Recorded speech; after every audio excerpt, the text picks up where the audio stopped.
कामचोर बहू। कांता बहन की दो बहुएं थीं, बड़ी कल्पना और छोटी प्रिया। कल्पना का जैसा नाम वैसा ही काम। सारा दिन कल्पनाओं में रहती, ना कोई काम करती ना कोई धाम। अरे कल्पना बहू, जरा अच्छी सी चटनी पीस दे, आज कुछ मजेदार खाने का मन है। पेट में जलन हो जाएगी माँ जी बुढ़ापे में, और वैसे भी मेरा काम करने का वक्त शाम का है, आप प्रिया को ही बोल दो। इतना कहकर कल्पना वहां से चली जाती है। कांता कल्पना के ऐसे रवैये से काफी परेशान रहती हैं। मैं बना देती हूँ माँ चटनी, ऐसा बोलकर प्रिया माँ को चटनी बनाकर प्लेट में खाने को देती है कि तभी वहां कल्पना आ जाती है। अरे वाह चटनी, जरा चक्कर तो देखूं, बड़े दिन हो गए। अरे नहीं बहू, तू तो रहने ही दे चटनी खाना, पेट में जलन हो जाएगी।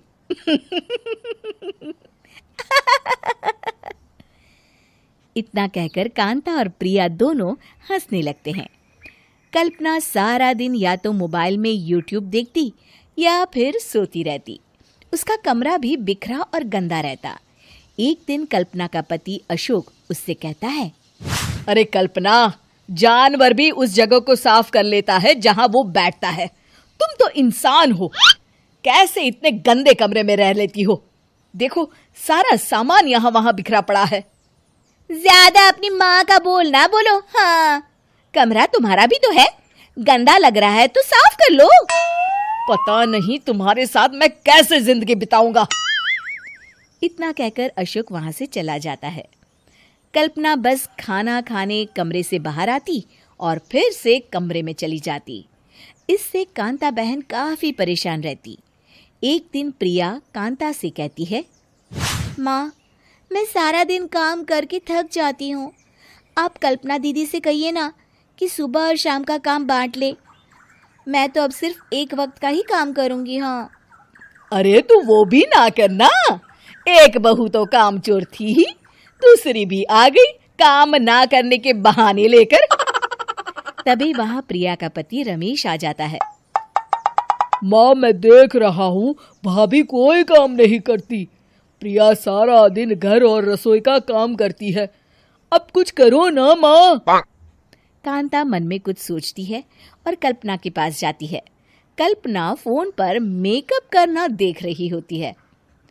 कल्पना, तुम सारा दिन बस मोबाइल देखती हो, घर का कोई काम भी कर लिया करो।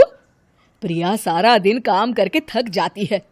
आज से मैंने फैसला किया है, एक वक्त का काम तुम करोगी, सुबह का खाना तुम बनाओगी और रात का प्रिया। आप लोगों ने काम को हव्वा बना रखा है। अरे पता नहीं थोड़ा सा ज्यादा काम करने में आप लोग घबरा क्यों जाते हैं। और हाँ, बहुत ज्यादा प्रिया की तारीफ मत करिए मेरे सामने, बड़ी बहू तो मैं ही रहूंगी। मैं कुछ नहीं जानती, कल सुबह मुझे वक्त से खाना चाहिए, रसोई में आ जाना, वरना कल से तुझे खाना नहीं मिलेगा। अगली सुबह कल्पना रसोई में नहीं आती है। वो देर से सोकर उठती है और बाहर आकर कहती है, अरे भूख लगी है, आज खाने में क्या है? इतनी देर हो गई, आज किसी ने मुझे उठाया भी नहीं, पता नहीं कहाँ है सब। कल्पना को घर में कोई नहीं दिखता। वो रसोई की तरफ जाती है जहाँ बड़ा सा ताला लगा होता है।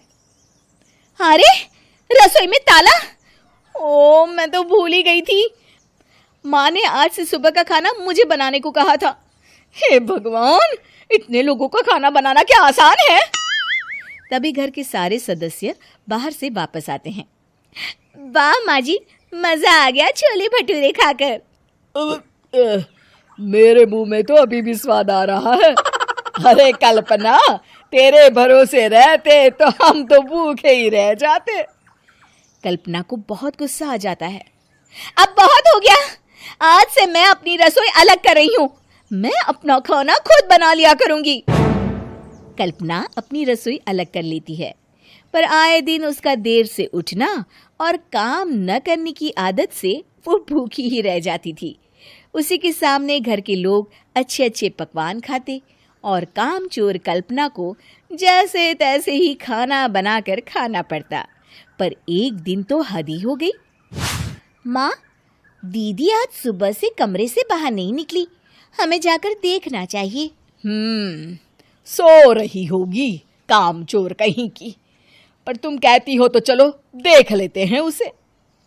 कल्पना कमरे में पेट पकड़कर बैठी होती है।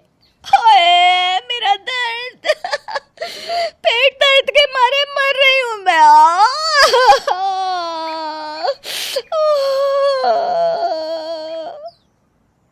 अरे दीदी, क्या हुआ? पेट में दर्द क्यों हो रहा है? डॉक्टर को दिखाया आपने? माँ।